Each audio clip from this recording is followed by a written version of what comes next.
Homage got the vibe.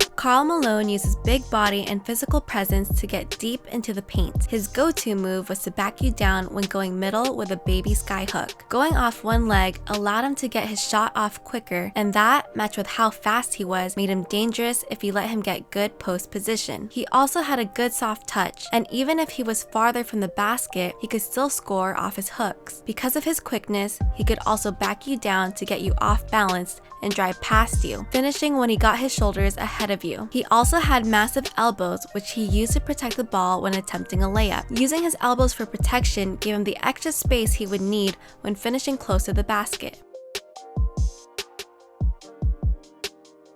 Even if you tried to foul him, he was so strong that he could easily finish through contact and either get a foul or get an and-one opportunity. Because of his quickness, defenders would give him a little space so they had time to recover, but Malone countered this with great post fadeaway moves. Despite his size, he was really nimble and had great footwork and shot mechanics. He would back down his defender, then hop into his gather step, giving him the freedom to shoot from either side. This hop gave him the power he needed to get lift on his fades. In the air, he had the strength to hold his form and wait for his body to align with the basket.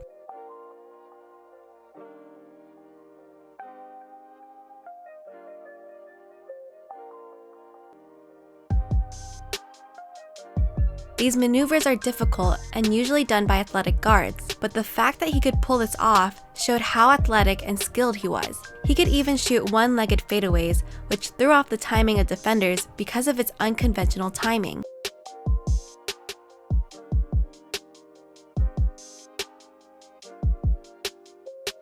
He could hit these shots from any side, going right or left, making him such a nightmare to defend in the post. If the defender pushed him farther from the post, then he would face up and use an arsenal of jab steps to get himself an open shot. These jab steps are typically meant for guards or wings, but he was so fast that he could accomplish these moves with ease. He kept the ball on his hip, which allowed him to quickly rise up for a shot if the defender was relaxed.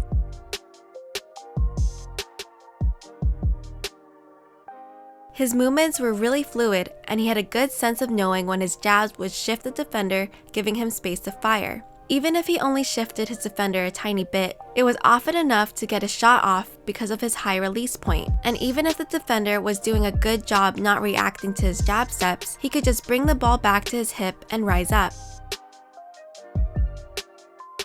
Same story if you didn't have your hands up. He was so confident in his shooting, if you gave him an open look while guarding him, then he had the confidence to drain it in your face.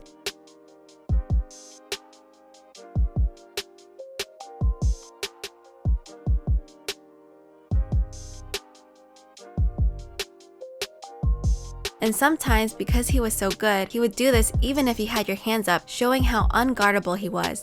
Because he had to respect his jump shot, Malone could easily get defenders off their feet with pump fakes. He also had the great footwork to take a negative step off a pump fake to get him extra explosion to get past his defender. He was so quick for his position that even if the defenders bit a little, that gave him just enough time to easily get a lane to the basket.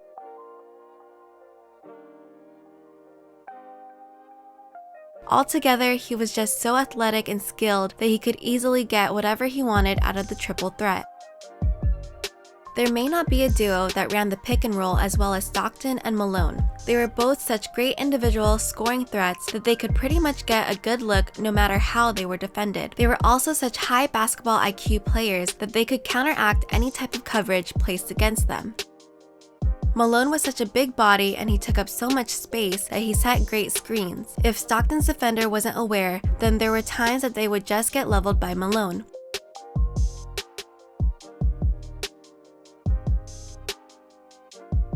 If Malone recognized his defender jumping out early to switch onto Stockton, then he would slip the screen, which gave Stockton the chance to make the pocket pass. Even if a third defender rotates over, stopping Malone was almost impossible when he had a head of steam.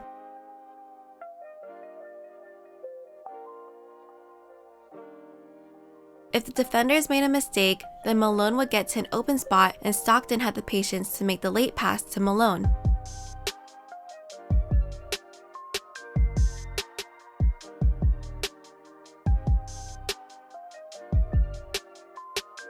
Malone was smart with how he rolled, and if he noticed his defender camping in the paint, he would pop out for an open mid-range shot.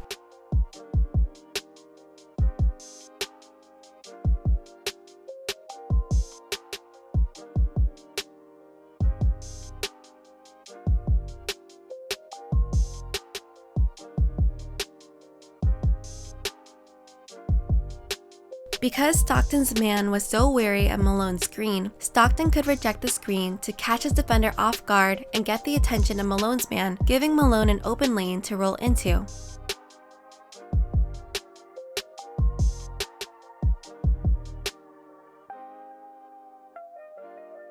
Even if the defense contains the pick and roll well, then Malone was good enough that he could make a tough play. They were so patient. If they didn't get an advantage the first time, then they had the patience to rescreen on a different side, and successfully defending the pick and roll twice in a row was so difficult.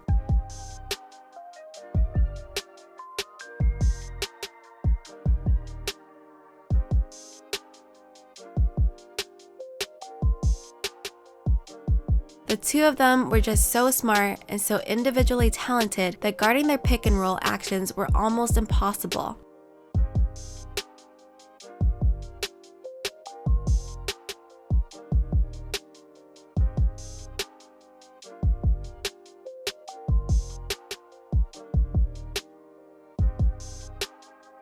Even though the pick and roll is a simple play, they would devastate defenses with their great execution.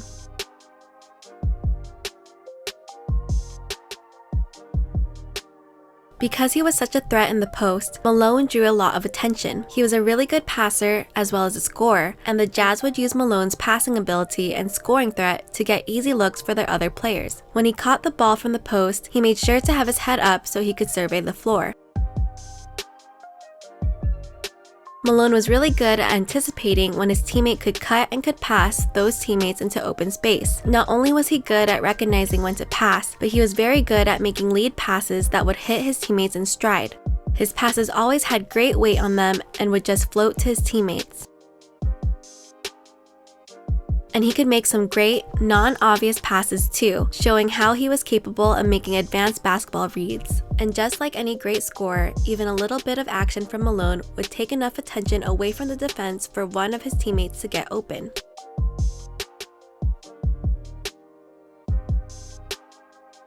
Since he was such a good passer, he could do a pass fake to get out of a double team and score himself.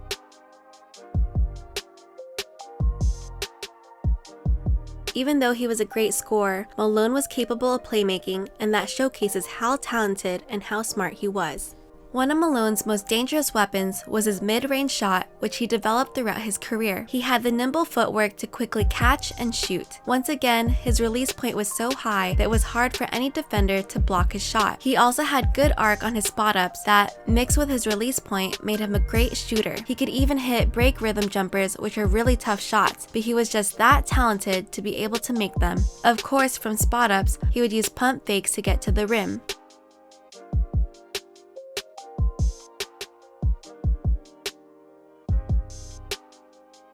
However, his footwork was so nimble that he could also pull up from a pump fake. He was just so fluid and his footwork was so good that at times he looked like a guard.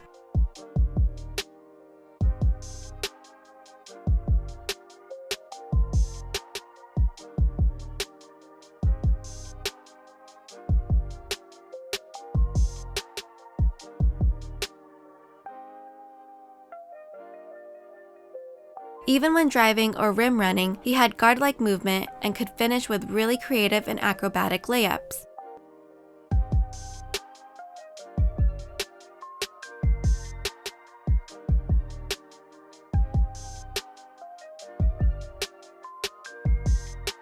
The Jazz loved to play in transition, and he could run with the best of them. His shooting and ability to finish made him really difficult to cover, even when attacking off the ball.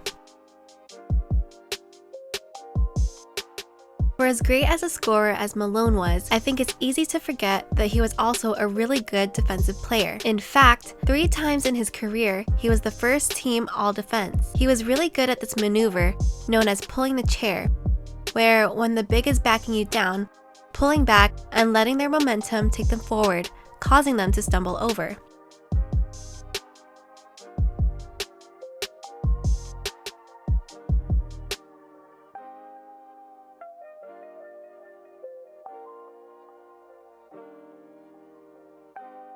He also had super quick hands, which could help him knock the ball away from you if you weren't guarding it well. He always went for the steal when the player was going up for the layup, since the opposing player was so focused on the basket that they would neglect to protect the ball.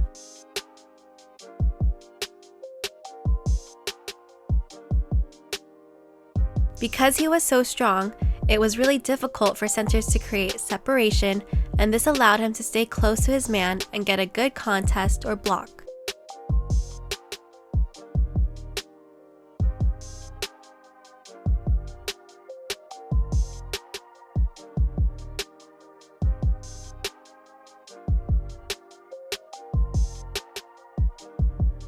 He had a knack for guessing which way the player would drive and could either get the block or get in position to draw the charging call.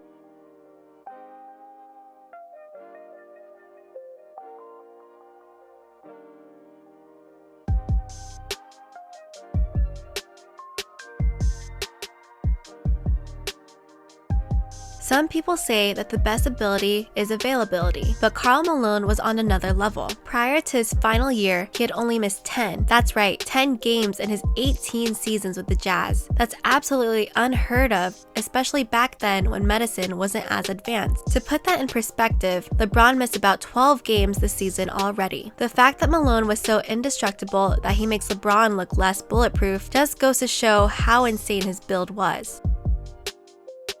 If there were any weaknesses about his game, it was that he didn't come through in the clutch as much as he should have. In the 1997 finals against the Bulls, Malone was fouled by Dennis Rodman late into the game. Going to the line, Malone had 2 free throws to give the Jazz the lead. Unfortunately, he missed them both, and this led to the now infamous quote by Scottie Pippen that mailmen don't deliver on Sundays. There was also the time in Game 6, 1998 finals, also against the Bulls. Karl Malone got the ball from Stockton to post up and get the lead, but was then stripped by Jordan, not realizing he was there. This, of course, led to MJ's infamous shot and giving the Bulls the title. And that's the one blemish in Malone's career that, for as great of a player he is, he was never able to win a ring. Now, obviously, a ring is no end-all be-all, and he did play against the greatest player of all time, but he had his chances. Despite being ringless, there is no doubt that Karl Malone is one of the greatest power forwards to ever play. The rankings for power forwards are hard, but a lot of people have him in the top 3 ever. He is built like a tank and had the durability of one too, playing in almost 100% of the time for 18 NBA seasons. He was also super athletic and fast, but has the nimble footwork to shoot and fade away. He was 2-time MVP, All-NBA First Team 11 times on multiple All-Defense selections, and also has the second most points scored by a single player ever, only behind Kareem. No matter what you say about his rings, he's one of the greatest players and power forwards to ever deliver on the court. But what do you think? Let us know in the comments where you think Karl Malone ranks in the all-time greatest power forwards list. This is something new we are doing this week, but we want to take some time to shout out the basketball channels we learn a lot from. So shout out to Attention to Detail, Jazz Basketball 1, Reddit, and RealGM Threads for help with footage and analysis. We're always trying to learn more about the game, and these people below have helped us so much, so you should go and check them out. Thanks again for watching. Like and subscribe for more content coming soon.